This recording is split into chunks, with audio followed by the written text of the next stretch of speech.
এটা তো সত্যি যে এই প্রচার, এই নির্বাচনী প্রচার, যে ভোটের জন্য সেই ভোট হয়তো আর মাসখানেক মাস দেড়েকের মধ্যেই ভোটের কাজ শুরু হয়ে যাবে।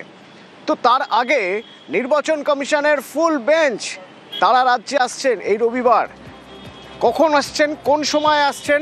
না, যে সময় এই রাজ্যে এসআইআর এর পর প্রথম যে ভোটার তালিকা প্রকাশ হয়েছে তার মধ্যে ৬০ লক্ষ নাম বিচারাধীনের কলামে রয়েছে, ৬০ লক্ষ নাম, এবং তা নিয়ে সুর চড়িয়ে রাজ্যের প্রধান রাজনৈতিক দল মমতা বন্দ্যোপাধ্যায় যার প্রধান, সেই রাজনৈতিক দল, রাজ্যের প্রধান রাজনৈতিক দল ধর্নায় বসছে। এরকম একটা জায়গা নির্বাচন কমিশনের ফুল বেঞ্চ রবিবার আসছে। সোমরাজ আছে আমার সঙ্গে। সোমরাজ, কিছুটা হলেও একটু পিছিয়ে থেকে শুরু করতে হবে নির্বাচন কমিশনকে, কিছুটা হলেও অস্বস্তিতে পড়বে নির্বাচন commission.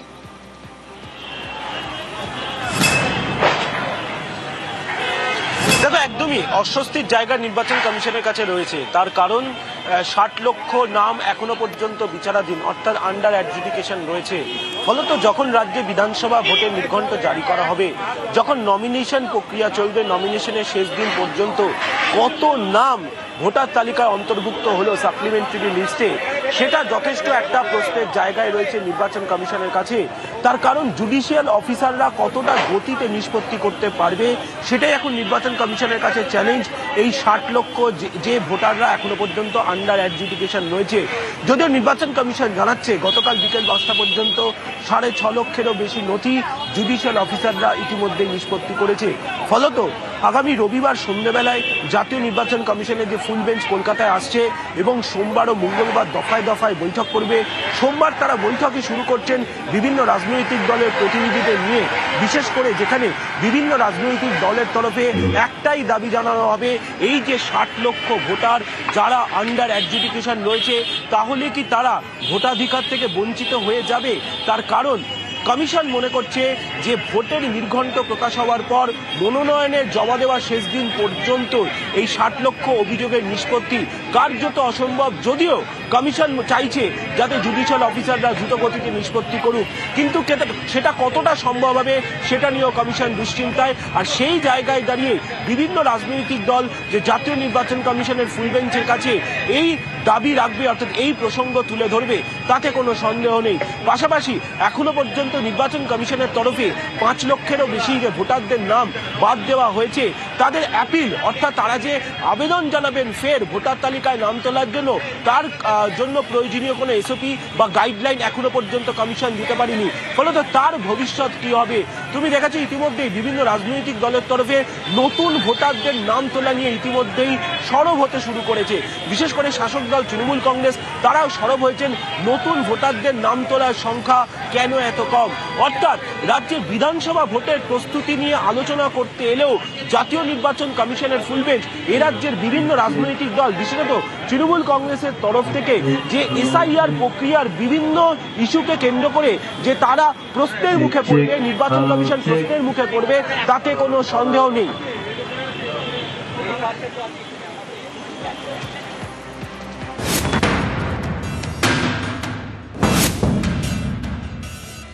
I have started my struggle from the beginning, and my life will be end with the struggle.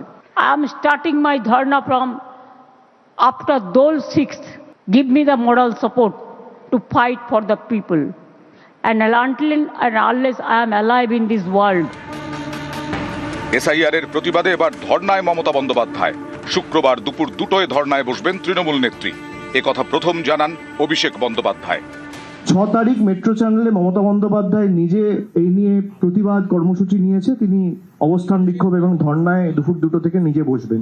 তারপরে পরবর্তী কর্মসূচি তিনি অ্যানাউন্স করবেন। এসআইআর করার নামে ভোটারদের নাম বাদ দেওয়ার চক্রান্ত, এই অভিযোগে শুরু থেকেই সরব মমতা বন্দ্যোপাধ্যায়।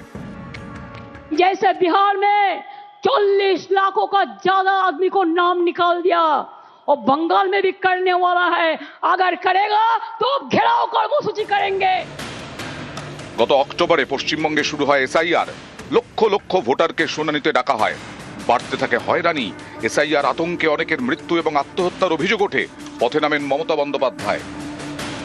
রেড রোডে বি আর আম্বেদকরের মূর্তির সামনে থেকে মিছিল শুরু করেন, শেষ করেন জোড়াসাঁকো ঠাকুরবাড়ির কাছে। মিছিলে তৃণমূল নেত্রীর হাতে ছিল ভারতের সংবিধান।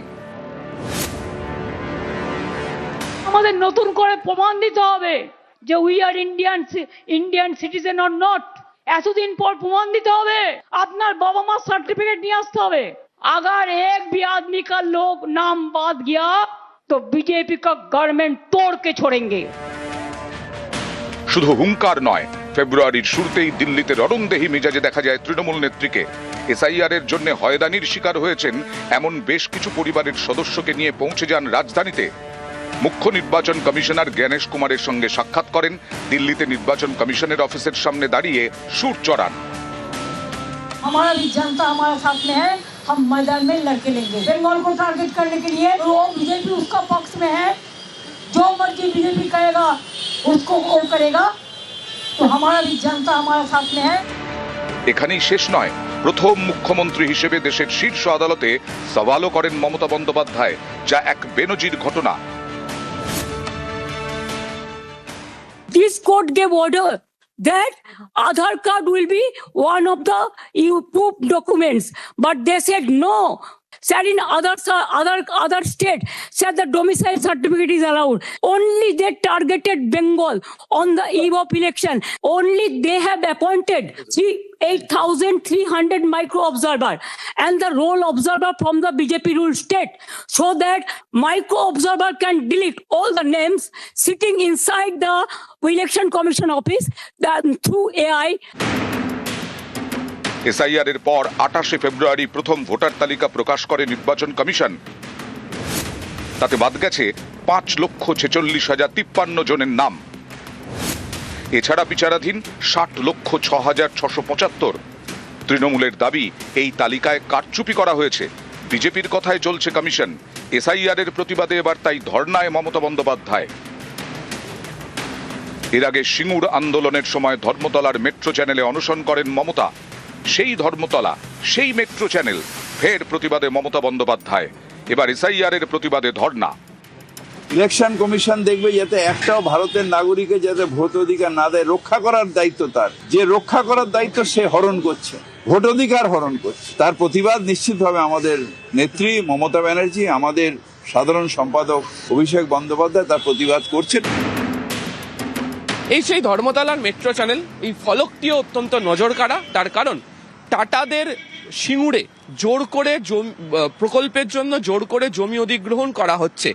এই অভিযোগকে জানিয়ে 2006-এর 3রা থেকে 28শে ডিসেম্বর পর্যন্ত এই মেট্রো চ্যানেলেই অনশন করেছিলেন মমতা বন্দ্যোপাধ্যায়। 6 তারিখ থেকে দুপুর 2টো থেকে সেই মেট্রো চ্যানেলেই তিনি অবস্থানে বসতে চলেছেন।